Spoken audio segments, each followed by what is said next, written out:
Welcome to our newest episode of the Lebanese Physicians Podcast. Today we will be talking about the organization Donner Sans Compter and blood donations in Lebanon. Our guest today is Yorgui. Yorgui is a pharmacist currently in Al-Shifa Pharmacy, which is actually his dad's pharmacy. He graduated from the Lebanese American University Pharmacy School in 2012. However, he has been there since the early 90s. In the pharmacy. In the pharmacy. University, Right, in the pharmacy since the early 90s. And he ended up founding Donner Sans Compter, which is a big NGO for blood donations in Lebanon, which we'll be discussing today. And our other guest is Dr. Mohammed Ali Jardali, who is currently Chief Resident in Family Medicine at the American University of Beirut Medical Center and has been on several episodes of the podcast previously. Welcome, Yorgui, and welcome, Mohammed Ali. Thank you, Khalil. I think it's my first episode. So Yorgui, so I mean, I think before we start talking about Donner Sans Compter, I wanted to discuss what has the history been in blood donations in Lebanon? Because I mean, you always see on I was there before and now even on social media or on WhatsApp groups, you're like, we need an O negative blood, and people start posting it on Facebook, on Instagram, everywhere to get somebody to donate. And this is, I think, a very hard process. So how has the history been blood donation in Lebanon? So historically, there are two models in the world for blood donation. Actually, مش بس three models. You have the replacement system, we have the voluntary system, and we have the paid system. Okay? The paid system, who that you pay for someone to come and give his blood, it's the worst type.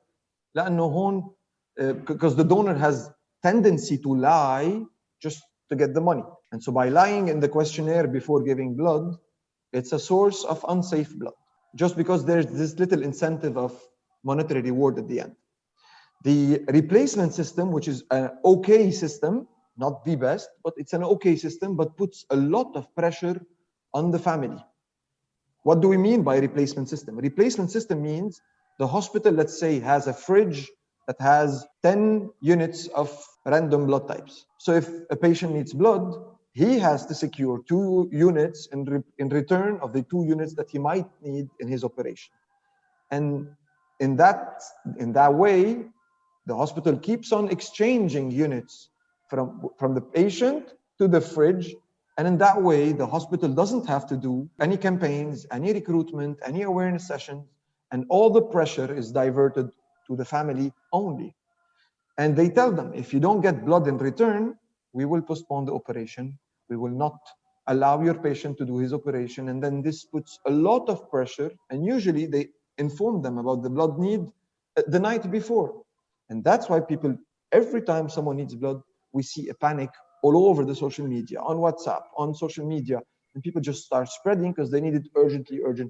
The best model is to have a voluntary system, purely 100% based on voluntary system, where we have just good awareness in the country, and people have the tendency to go and give blood every 3 months without waiting for the need to happen, because the need is there all the time. And so in Lebanon, 96% is based on a replacement system. Only 4% are based on voluntary system. And the numbers it doesn't add up. Knowing that most of the volunteers, most of the donors they consider themselves volunteering. But because they are labeled as a replacement donor for that patient, then they're considered replacement and not voluntary donation. Because so the hospital considers them, they are forced to come to give blood to serve that family. So let me enter the topic directly. What we did in the past 12 years approximately is that we introduced in the country the concept of the blood drive, or the blood donation, the blood on wheels, if you want. And so it's a small bus equipped with all the needed equipment for a regular blood bank. And we tour the country with a partnering hospital, because we do not collect blood ourselves. We have the hospital with us. So we have all the equipment and give those equipment to the hospital. We also provide all the volunteers, all the manpower, all the marketing tools, all the logistics behind the blood drive. And the hospital would just bring 2 technicians and an MD maybe, or a resident. They would just supervise the whole process, take care of the actual medical stuff, and we take care of all the rest. So the hygiene, we take care of it. The equipments, we take care of it. The volunteers recruitment, the donor recruitment, the contact with the host. So we handle all this. And ever since we introduced that concept of the blood drive, we've seen a wonderful reaction of people willing to generously give blood to whomever might need, right? So it's not based on the name of the patient. So when we go to let's say to a university, AUBMC, and we set up our tents and stuff, the students would just come pass by, see something interesting, something fun, something joyful, where there are students around the stand wearing a uniform of another organization. Now they see their friends, they get encouraged. It's a peer-to-peer motivation, if you want. And they would just come and give blood just for the sake of living a good experience. And most of them would tell you, I'm doing this for the glory of God, or La Majd Allah, or I'm doing something good for humanity. And it's good because they're not just giving blood to that patient in particular, they're just doing good.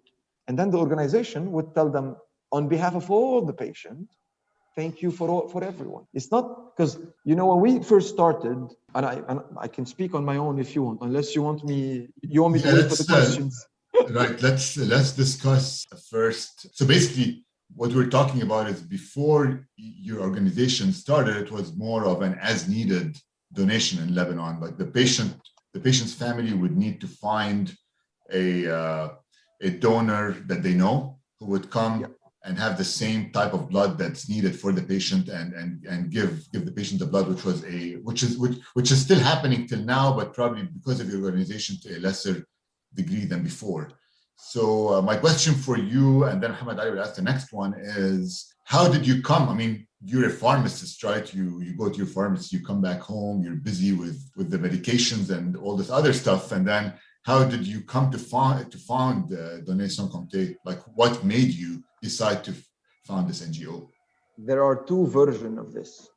The first version is when I was back in 2006, one of my scouts, I was a chief scout in my school, and I was still at university also studying the pharmacy.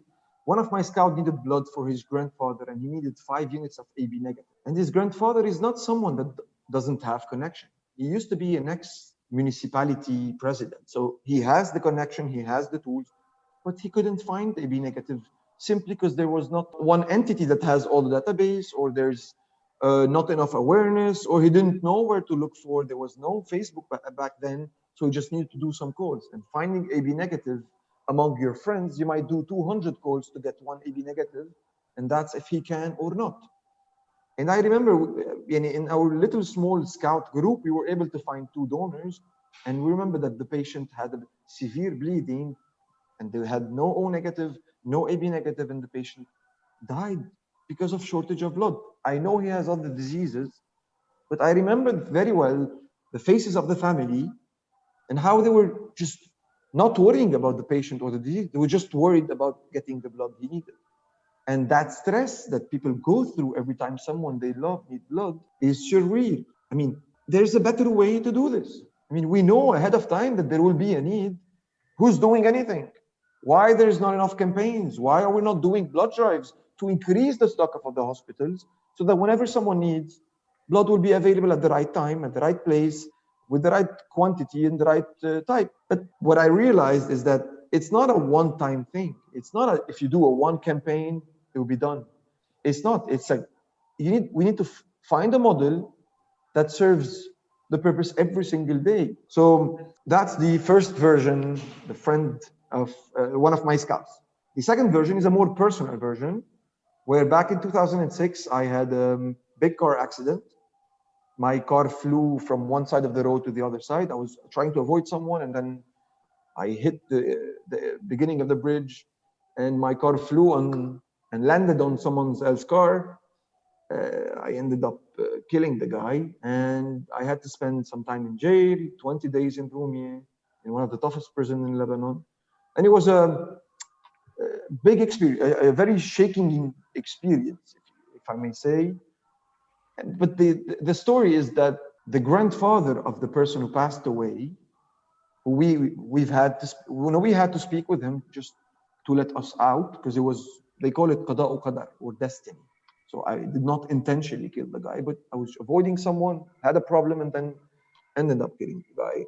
And so that same grandfather who got me out of jail, 5 days later had an open heart surgery and needed blood. He was dying. And so I went there and I gave blood. I encouraged my friends and they gave blood too. They felt that they did something good and supported me in my tough times. I felt good that I was at least able to give back. It's not the same. I know it's not the same. I mean, taking a life and just giving blood is not equal, but it was something as a start. And I'm going to add an extra layer for it. The day of the accident, the family of the patient, they went to the hospital with guns to take revenge, because in the mentality of some parts in Lebanon, if you kill my son, I kill your son. An eye for an eye, tooth for a tooth, blood for blood. And so blood for blood was only, so there was only reconciliation when there was blood involved. But our blood will be given differently. It will not be given just by killing me. It will be given voluntarily.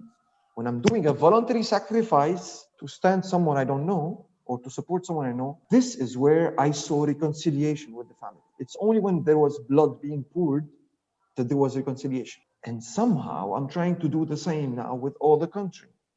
I feel our big problem in the country is that we never had reconciliation post-war. And by not having a reconciliation, we will constantly not have electricity, not have water, not have decent garbage plan. I mean, everything will not work just because our people are not reconciled. We don't want to give credit for the other party that he got the electricity. No, then we just attack him. We stop it. We do our little corruption works, and then nothing will get over it. And so that's why I'm trying to rework on focusing on having reconciliation between the people, not the parties. The parties are still too busy fighting against each other. But when we organize, for example, a blood drive between Jabal Mahsen and Beb al-Tabbani, it's two areas in the north, Beb al-Beb, how we say it, door to door. and those guys were, for the past 4, 5, 6, 10 years, constantly, there was a war between them. I mean, you see rockets flying from one side to the other. And when we got two fighters, we sat them next to each other. They held hands, and with the other hands, they were giving blood. This is true reconciliation. There are two fighters that were fighting each other, and now, just because there was blood involved, they're at peace. And they understand that by giving our blood, we're sorry for all the lives that are lost because of us, because of our little fight. And they feel at peace, and now they want to serve and help more. It felt good. In our eyes, it felt good. In their eyes, it felt good. In the eyes of the community, it was beautiful. And so that's why now my focus is a bit more on working on this rather than just working on securing blood to patient. We are doing this big part. It's never ending. I need to say one word. There is never enough in terms of blood. There's never enough. The need is constant. But I mean, we can add a layer of reconciliation to move the whole country forward. I mean, 30, 40 years post-war and we still have the same problem. Stop. Someone needs to do something about reconciliation. I need to see the Ministry of Reconciliation. I think you're right, because a lot of it in Lebanon is individualistic. Like you get blood, I get blood for my family member. I don't get blood for the community. And you are creating a community NGO where the community gets together to get blood for the common good of the country, basically. Yes. So yes. It's also a mentality we're trying to break, because when I first started back in 2008-9, I mean, I used to hear people saying, no, I don't give blood. I keep my blood for my party. I keep my blood for my family. I keep my blood for my little entourage or my work. And I was wondering, I mean, why do you keep on keeping them? Just give, and in 3 months, you'll be able to give again. This is a source of continuous life. You're constantly rejuvenating your cells. Your bone marrow is constantly producing new red cells. And it's somehow eternally, the more you give, the more it will replenish. And you can give more every 3 months. Yorgui, this was very deep. It was very introspective. You touched on a lot of things. You're talking about like a model for restorative justice. You're talking about creating a common national identity. And I think as someone who is part of the healthcare system, so to speak, we have great doctors, we have great hospitals, but it's a fragmented healthcare system. And it seems to me that you found the gap in the system and you're trying to fill in that gap. So I know in this episode, you wanted to talk less about how you created Données sur Compter and to talk more about the day-to-day operations. I know earlier in the talk, you talked about how the hospitals shifted the burden from the healthcare system to the individuals. There's a lot of individual responsibility. So maybe now would be a good time to segue to talk about like the operations, the day-to-day, what happens behind the scenes. So when we first started, I had nothing, no money, nothing, and I was just trying to help as much as I can. So I had the curiosity of everywhere I go just to collect people's blood type on my cell phone. So I would put, let's say, Khalil Diab, and I would write next to it O positive. So that I used to collect all this. And when someone calls me asking for blood, I would just give them 5, 6 names. You call them and tell them you took their number from Données sans Compter, and then they would respond to you. And with time, I realized that I cannot be giving patients or donors' name to patient because they're not throwing that little small paper of 5 names. If you have a family patient that has, let's say, a blood type O negative, and I give you 10 names of O negative, you will not throw that name. You will just place it above your bed, wait for the moment just to call them again. So if the neighbor needs O negative, you would give them the name, that list also. And then with time, you realize that that same list is being spread all over the country while these guys already gave blood and they cannot be called for the next 3 months. And here's where I realized that there's the big ethic question of blood donation, where the donor and the receiver should never meet, because the donor should never feel that he did something for that family, and the family should never feel that they owe that donor something all their lives. You just give and you get received. That's it. You know, it ends here. And so what we did in 2013 is that instead of having a call center that just gives names to the family, we are doing all the calls to the donor. We are contacting all the donors that we have. We hear all their excuses. We understand when is their availability or their medical conditions or all this stuff, and we manage our database. And so since 2009, today our database has more than 40,000 registered blood donors. They don't all give every time we call them. It's only normal. Some would give once a year. Some would give up to 12 times a year. Some would give platelets every 2 weeks. And so it's very customized. Every donor has different concerns. And so the database needs to be super comprehensive and very flexible to be able to fulfill all the need. Knowing that hospitals are not willing to make any change. We need to say things as they are. My concern is whenever, for example, let's say, Muhammad, if you wake up today and you feel like giving blood, today I'm in a good mood, I feel like giving blood. I go to a blood bank and you tell them I want to give blood. The first question they would ask you, to whom? To whom? This is something we wanted to talk about, like how the lack of a central bank in Lebanon makes blood donations challenging. But we don't have a central blood bank. We have 100 blood bank each in a hospital, and we have 13 centers for the Red Cross that is supposed to work as a national blood bank, but they don't have the capacity yet. Or the mandate. And so the Red Cross is only acting as a blood bank. And the problem again, so one problem is hospitals are not accepting voluntary donors. Why they don't accept voluntary donors? So when they see someone coming full energetic and feels like giving blood, in their mind, if that guy doesn't have a patient's name, I mean, that guy did something doubtful 2, 3, 4 days ago. He might have an unsafe relationship. He might have done drugs, needles, and is here to do a free test. But that's sick of us to think that every person that comes genuinely to give blood is here to do a free test. I mean, you just ask him a question and he can tell you that, no, I'm here generally to give blood. I feel like doing something good. And I know that there is a constant need. And so that's the major problem. Just for the listeners to know, Yorgui is talking about they screen for STI panel and drugs and etc. before of course. Donations. The thing is, before giving blood, there's a list of questionnaire to fill, 54 questions to fill. Sometimes people would fill it, right? Every time they need to fill it. But the donor would give blood, and then the hospital would do the extra test on the blood. And if there's, let's say, hepatitis B, hepatitis C, or any other thing, they would just discard the whole unit. So for them, it's a waste of $20 the bag and the test done and stuff. Some hospital now are making the donor wait a whole hour to have the whole serology of the donor to be able to collect blood later. And this demotivates all the donor every single time. You're asking the donor to wait a whole hour to see if he's clean or not to be able to donate. And most of the time, he can't donate. He's a regular donor that donates every 3 months. But in that particular hospital, he has to wait a whole hour. These are small problems that we see every day in the blood bank. So one, hospitals are not accepting voluntary donors and they're only relying on replacement donation. The second problem in the hospital is that we don't have unified standard at hospital. Because we live in Lebanon, everything that comes from abroad is sexier. So we have the American system, the French system, the alien system. Every person starts with their own system. Where is the Lebanese system? Who are we following? I mean, the same donor gets confused. If I lived in France for 5 years, I can't give blood at AUB. Why? You don't know. But if you go to AUB, to Hotel Dieu, for example, which is a French system, they would take your blood.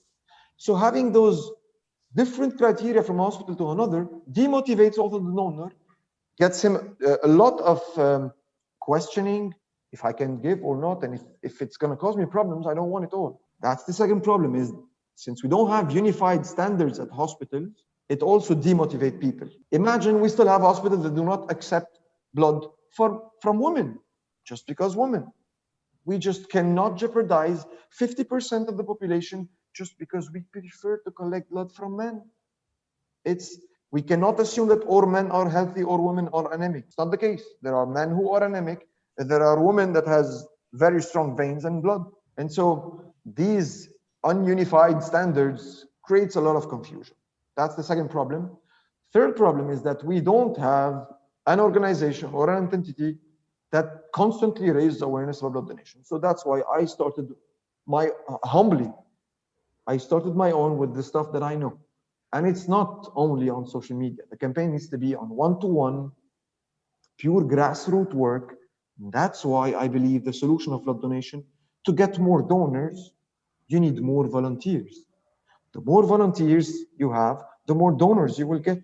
It's not one direction communication. On the contrary, people need to interact. They have questions. You need to fix misconceptions, which are quite a lot. And you need to make the people understand the problem in the system. That's why they have to try again if they were not allowed the first time, to keep on trying again and again and again. I was deferred the first 20 times of my life for trying to give platelets, saying that I have small veins. 20 times later, I was able to give the first time. Today, I'm one of the biggest platelet donors in the country. I've given 110 times with those thin veins. If I only believe that first 20 people that told me you cannot give, that's 120 patients that never got their, or at least that's 120 donation less. I mean, the nurse or the technician in the blood bank, when they demotivate a donor, or when they don't give him the right excuse, or tell him that you are deferred permanently, not temporarily, or the opposite, by not giving the right information, we're creating more confusion on people. Imagine if a woman goes to a blood bank and they tell, no, we don't take from women. That woman has a group of friends. She will spread that news over and over, and then everybody would think that women can't give blood, which is wrong. I believe that volunteering is the route to solve the problem of blood donation. It's not only in Beirut. You need volunteers all over the country. You need a decentralized system of volunteers, well-trained, well-equipped volunteers, to be able to hit the streets every time, to hit their universities, their companies, wherever they are, and to constantly register new donors, because it's a cycle.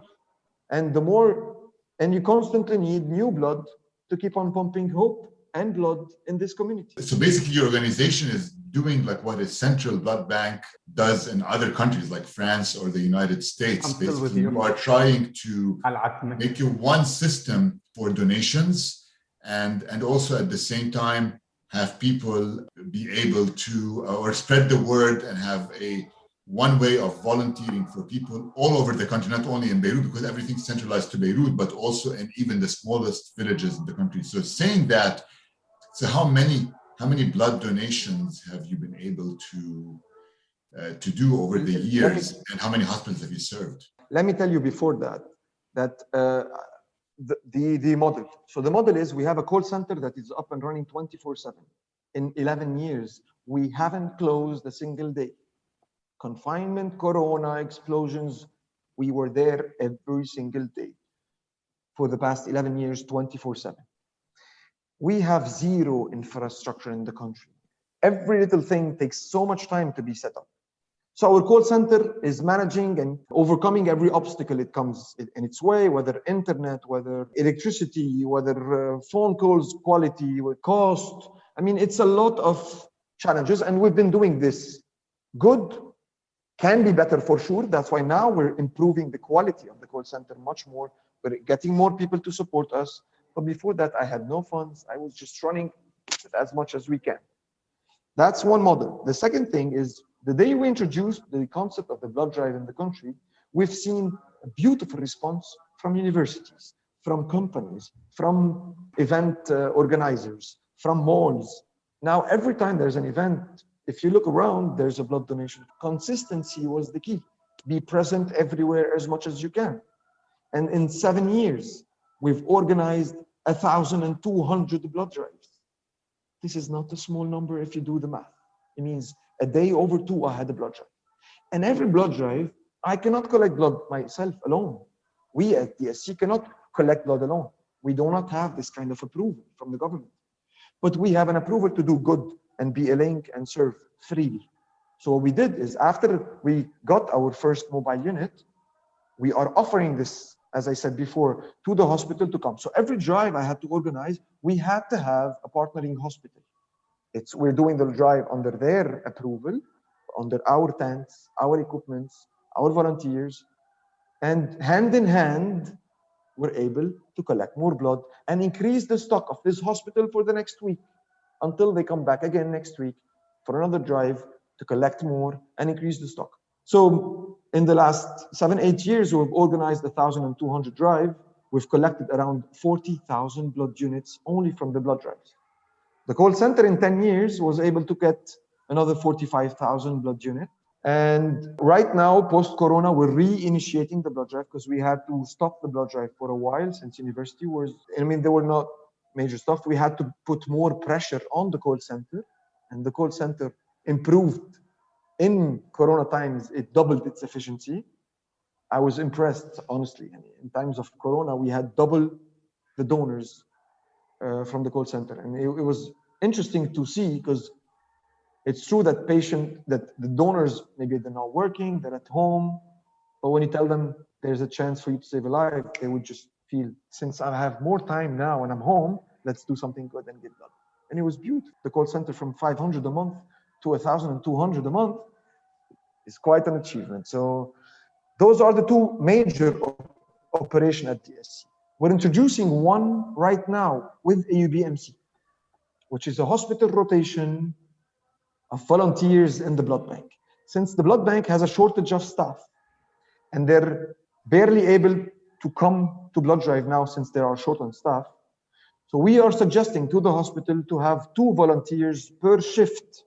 So a total of 28 volunteers covering all the shift, all the week, AM, PM, a 4-hour shift of a volunteer. They would come in pair and they would assist the blood bank with anything they need. You need data entry, we can do that.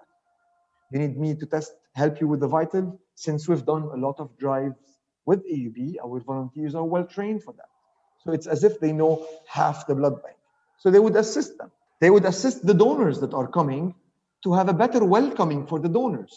These are volunteers, and they rarely see smiles in the blood or a good word. They rarely see that.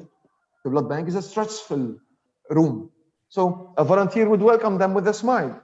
And the volunteer would also welcome the family of the patient. They would assist them. They would calm them down. They would tell them, we're handling your demand. So they're handling 3 different kinds of people. They're handling the blood bank technicians and assisting them, the donors, and the family. The hospital rotation would be impressive. I have strong belief that this model would be interesting, because if every university secures some volunteers to the blood bank and assist them, then we can have a looping model that is sustainable, that costs nothing. Again, the money issue is constantly in our mind. We do not want to solve the problem of blood donation with millions and millions. We want to solve the problem of blood donation and to have a sustainable model with no money at all. If we have a free office today, is good, but our phone lines are costing us a lot. But if the volunteers at the blood bank find a way to encourage that same donor that came today to come back in 3 months, then you have a loop every 3 months, then the model is sustainable with little effort. And the volunteer is only committing to 4 hours per week. He's a volunteer. I can't give more than 4 hours. But if you give me that 4 hours and you commit to that schedule, then we covered all the shifts. And it's only then that we close the loop. Blood drives are important because they increase the stock of the blood bank. The call center is important to respond to urgency demand, but the hospital rotation of volunteers would also secure a constant influx of new donors passing by to the blood bank or visiting. And then we have closed the whole system with the help of volunteers in the call center, volunteers in the blood drives, and volunteers in the... What impressed me on your website, actually, when I went on it, is you have your statements, like your financial statements on the website, so people know where their money is going and what the overhead is in your organization. Allow me to say something. I'm not very proud of our website. I've been working for the past 5-6 months on a new website because I think the website right now does not reflect exactly everything we're doing. So our new website needs less than a month to be done. Hopefully will be done before Blood Donor Day. And then you would see clearly why I think our focus is how to serve the community, not only blood donation. Even though the organization is known to be only about blood donation, but when you have someone post-explosion, post-August 4, they used to live, let's say, in Ashrafi or Jumayzi, and he was telling me that when the explosion happened, I had to leave Beirut. I was not well. And I didn't know how to help. Okay, I cleaned the first 2 days, but then I didn't know how to help. I just left Beirut. And a month later, he comes and I tell him, just go and give blood. It will help you. So when the guy went and gave blood, he went to social media and said, you know what, after I gave blood, I feel better in here. I was able to help someone, not from my pocket, not from my time, but from my blood, my own blood. And somehow that thing is healing people in their mind, in their head. It's good. Not only physically you'll replenish your blood, it's not only you'll have less chances of having cancer or blood cancer or all these random studies that we see, but it's morally, it helps for sure. And so I feel like we need to focus a little more on this because the operation over there is up and running. The call center, the blood drive, and hospital rotation, hopefully, once that program will kick correctly. We're doing now a sample model in AUB, and it will be replicated all over the hospitals. Volunteers are willing to do so. But the new website will reflect much more than just this. I'm sorry I interrupted you, Khalil, but I had to say, because it was something I'm not proud of. The website as is not something that shows everything. That's it. Actually, I thought it was a pretty good website. It's going to be an excellent one once you revamp it, I guess. Because also it has a lot of the websites in Lebanon. When you look at NGO websites, it's hard to even find like where to donate. And your website actually has like a donor tab that's very easy to access. Yorgui, this was very good. I really enjoyed like your thoughts and philosophy. I like how you're talking about blood donation as therapeutic on both the personal and national level.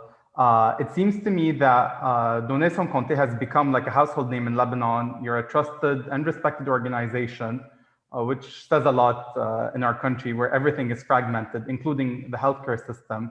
You talked a lot about the challenges, but what do you see like the current bottleneck is for you to like scale your operations, and like where do you see the future of the blood donation scene in Lebanon headed? I'm going to be very honest here. I never took money from the government, right? Never. In 12 years, I never even considered proposing anything to the government. In my nature, I'm a little rebel. I mean, I can't have double standards. I can't be fighting corruption in the government and then asking them for money. It's surreal. And so we had to do our own fundraising, our own events, our own smart ways of collecting or trying to fund all this initiative. And we had the bracelet. I don't know if you remember it, Muhammad. It's a bracelet with a blood type, and we sell it for $3. And imagine I was able to sustain the first 4 years of the organization just by selling the bracelet. People were laughing at me. I mean, seriously, you're selling bracelet? I mean, yes, and it gets me money, and I'm able to pay my phone bills and to pay my little office. Where I am right now, after the explosion, we got a beautiful support from our friends that work at Google, and we had $500,000 in support. $250,000 went to do proper relief work, and we had a beautiful model for that because we thought, let's start with our donors, the blood donors. We had 2,400 blood donors in that area that was affected by the blast. And we had to call them all to check up on them to see if they need any help. And out of those 2,400, around 200 people asked for urgent help because the others either were seeing other organization in their house or they were saying, we're not expecting a blood donation organization to come and help us. And so we went there and we supported those 200 families. We had hands that we put them in action. So we also had Afro-Joie in their mission at Quarantina. We received some goods and some used clothes and some equipments. We directly distribute them. And also we got some funds to be able to replicate our work. And when I look at the country, I cannot be working only in Beirut and say that I cover the whole country. Or you can't scale up if you're not closer to the people that need you the most. And I realized that if we do not work in Tripoli, which is the area that is the most affected by the corruption in the country, by the collapse of the country, if we don't start by the last first, nothing gets done. We'll be just looping بأرضنا. That's why the moment I received some funds, we went there to Tripoli, took a small office, trained a beautiful team over there, and now we're working a lot with the hospitals in Tripoli. We're working a lot, organizing a lot of blood drives in Akkar, in Tripoli. It's sort of a virgin area that nobody ever worked there.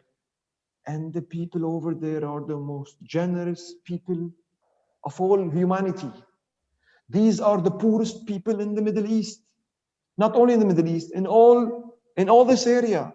Tripoli is the poorest city, though it has the first richest billionaires of the world, but it is the most poor city of all the Mediterranean, if you want. And so, I mean, I get shivers every time I see someone with no shoes coming and saying, you know what, I want to give blood too, give me that chance. We feel just humbled. I mean, their sacrifice or their unconditional giving give us hope that there is hope in this country. That yes, with these kind of people that has nothing and they're just here to do good for the glory of God, for the glory of Creator, for the glory of humanity, it's with these people that we can rebuild the country. That's why I'm putting a lot of effort now on Tripoli. Credits goes to all the volunteers up there. I'm also trying to tap a bit in the Bekaa area. So I'm starting to look up there. We don't have one bus now, we have 4 buses. So I can dedicate a bus only for Tripoli to replicate the model fully up there, to have a small call center also for Tripoli, because our call center is based on some staff and some volunteers. So this hybrid model is beautiful. And I can get more volunteers in Tripoli, because in the call center, if a guy from Tripoli speaks with a guy from Tripoli, the dialect, the language is easier, and then it can convince better. So I can't be just in Beirut trying to secure blood in Akkar. We can get closer. So my plan for the next 2, 3, 4, 5 years is to operate more in the borders, operate more in rurally, organize more blood drive around the country, not only focus in Beirut, because Beirut is exhausted, and with all the bureaucracy, Beirut is never enough in Beirut, but in the rural areas or in Tripoli, in the Bekaa, and in Sur, in Saida, you can close the gap, and whatever is in excess, you get it to Beirut. You can't expect to do this in Beirut. So that's our model. I know we don't need more buses. 4 are more than enough. If we can have 4 drives a day, genius, if we can do that. And I know that I need more volunteers. That's why we spend also a lot of effort on volunteers, training them, empowering the youth, whether call center blood drive hospital rotation or simply just go and recruit donors or try to find a place where we can organize a blood drive in your area, in your school, in your university, in your company, wherever you go, constantly think where we can do something good. This makes me so happy to hear. I personally trained and worked in Tripoli for 3 months, and I can attest that it was the most rewarding experience I had in my short career so far. And I'm glad to hear that you're able to create the system, sustainable model, scale it up. I'm glad to hear that you're versatile. I want to shift the conversation a little bit and ask you if you think there's a role for emerging technologies such as smartphone apps, such as drones, which a lot of other countries with little resources are using if they have a central bank, blood bank. I strongly believe in technology, and technology can help us tremendously. Just like I believed in social media when I first started, I felt social media was a great way to start something. You cannot keep it constantly online. You have to go offline. You have to go on the ground. But it was a great tool as an add-on for the mass to see what you're doing, what you talk about, what you preach, and what you're doing. Mobile apps. I've been spending the last 10 years of my life trying to come up with the best model for blood donation. But it's not easy. And it's not like a match. It's not the Tinder of blood. So you can't just match the donor and the receiver. It shouldn't go that way, because then there will be transaction between them. Then when you know that someone needs blood and you're desperately in need of this, you will be willing to say, you know what, if you give blood, I'll give you $100. And then we'll be doing the opposite of what technology should do. I mean, technology should help us secure more blood freely, not to offer a platform where people can exchange more money or نبتز بعضنا بالمصاري just because they need blackmail each other. Yeah. Exactly. We don't need to do that. And so technology is important if we have a third party protecting the privacy of the donor and the receiver, which is what I'm doing right now. I launched a beautiful platform called dsctoday.org. It's a map that visualizes all the need of the country in a lively manner with our call center. So since all the family call us, we put them in our call center, and now we can display them on a map with a red dot. And when you press on the dot, you'll have the list of the hospital saying what is the type of blood they need, what is their opening hours during the week, on weekends. And then whenever they press, I want to donate, they get directly linked to our WhatsApp number in the call center, and then they continue the process. Technology is helping us a lot. The mobile app, I figured out the way that we need to do it.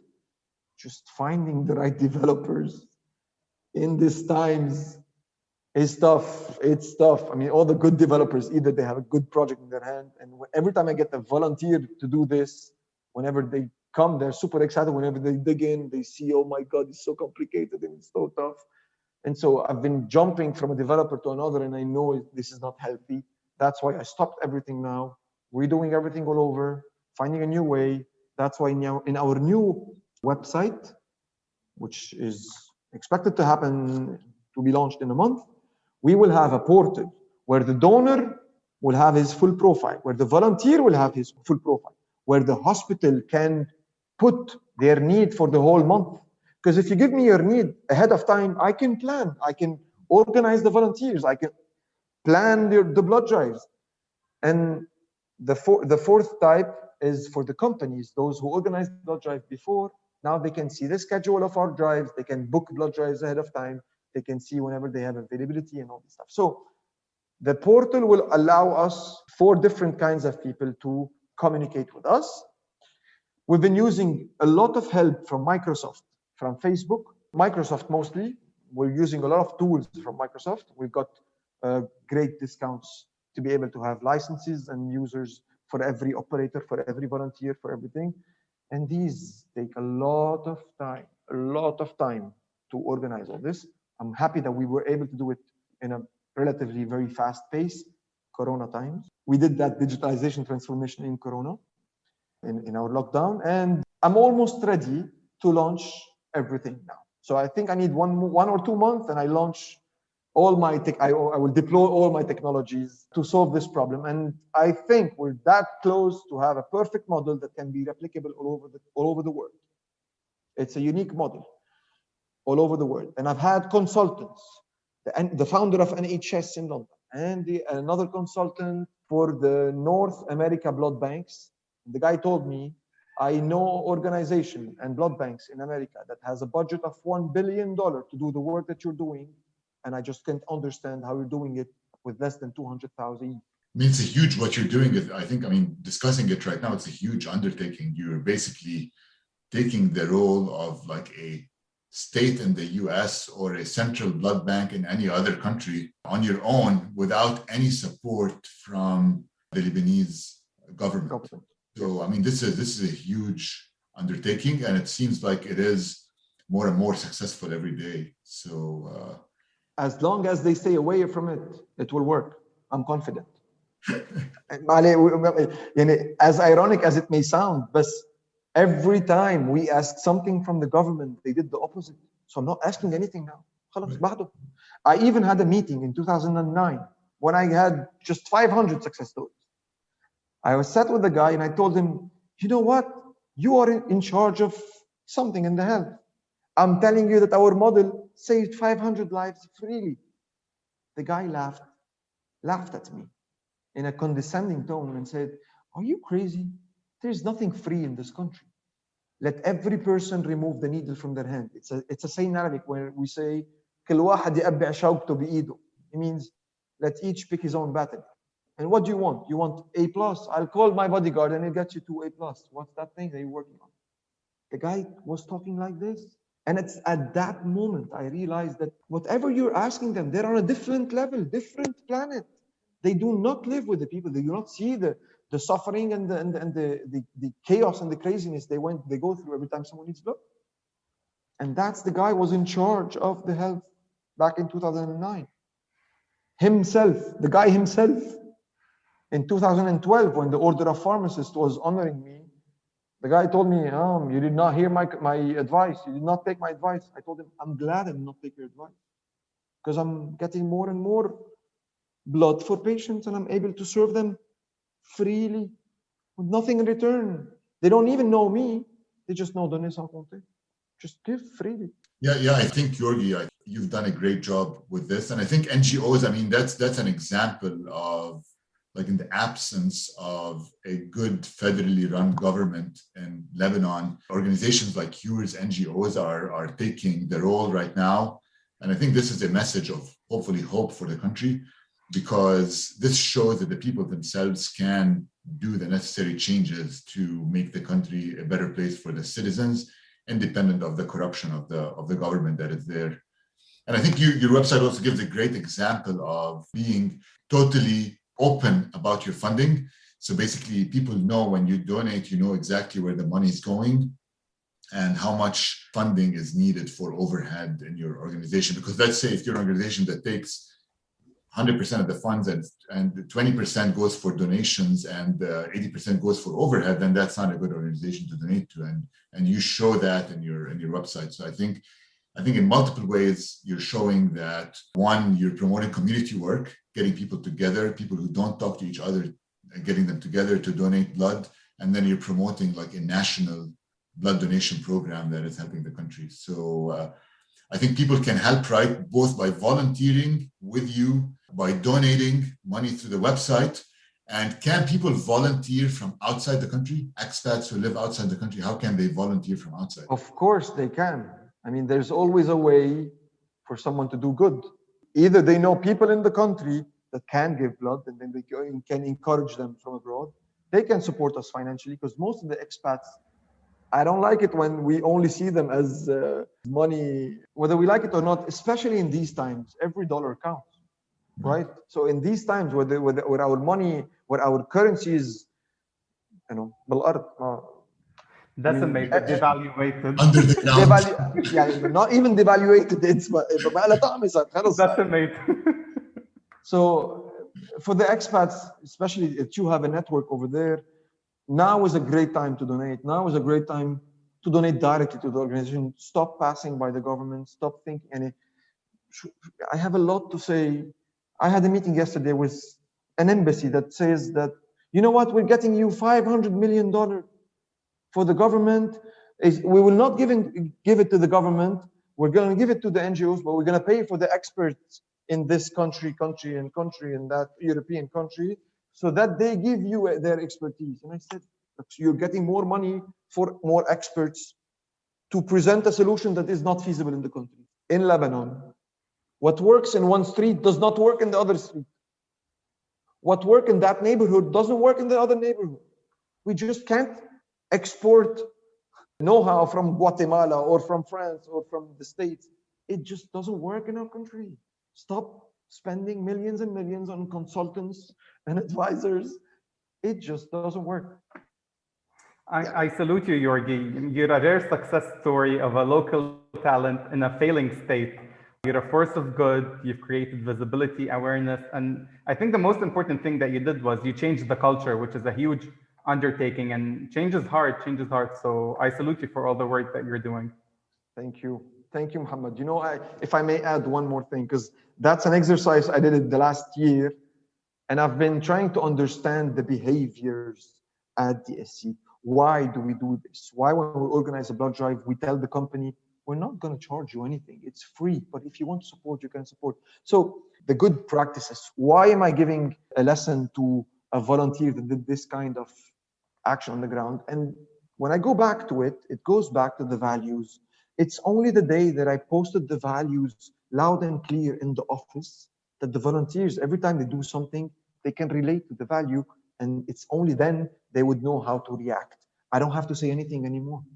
They just read the values, because under each value, they would know. Sacrificial love means you have to keep on giving until it hurts. That doesn't mean drain yourself all the blood, but it's okay if you get a little bit hurt to give blood, to save someone. It goes. When they read it, sacrificial love, underneath it, there's giving until it hurts. I did not say this, Mother Teresa said this. When you say heart integrity, means I cannot accept a volunteer lying, right? Cannot accept a volunteer lying to another donor so that he donates blood. This is wrong. And these were stuff that I talked about a lot in the last 10 years with my operators and my volunteers. Just be honest. It's only honesty that will get there. And when we say, for example, courageous faith in one another, courageous faith in the country, these are values. Courageous faith means finding a way when there is no way. And so if we're not able to do a blood drive here, fine, just find the next one. And these are like guiding lights for the volunteers to know how to react. And hoping right now is how to transfuse those values from the volunteers to the donors. Once you do this, then we will see a community healing properly. Sarah. It's a lot of, because I've been doing a lot of reflection. I've been working with a lot of big doctors in many countries. And I'm realizing that every time it goes back to the values. Put them loud and clear. And in our new website, they will be very loud and clear, because it's only then that every person would know how to react if he embraces those values. Thanks to both of you for being here today. And I think hopefully the listeners have learned a lot about what Données Sans Compter does and its role in Lebanon. And again, if people want to help, they can either volunteer in Lebanon. Looks like they can volunteer outside of Lebanon by contacting you, Yorgui, or Données Sans Compter, right? And they can find the contact online, or they can donate online on your website. It's very easy to donate. And I think it looks like it might be even easier on the newer website once it comes out. All right. Sure. Thank you very much. Thank you for the opportunity. It was a beautiful conversation. We're looking forward for much more. Yep. Hopefully soon. Thanks. Inshallah. All the best. Bye. Bye, guys. Great night.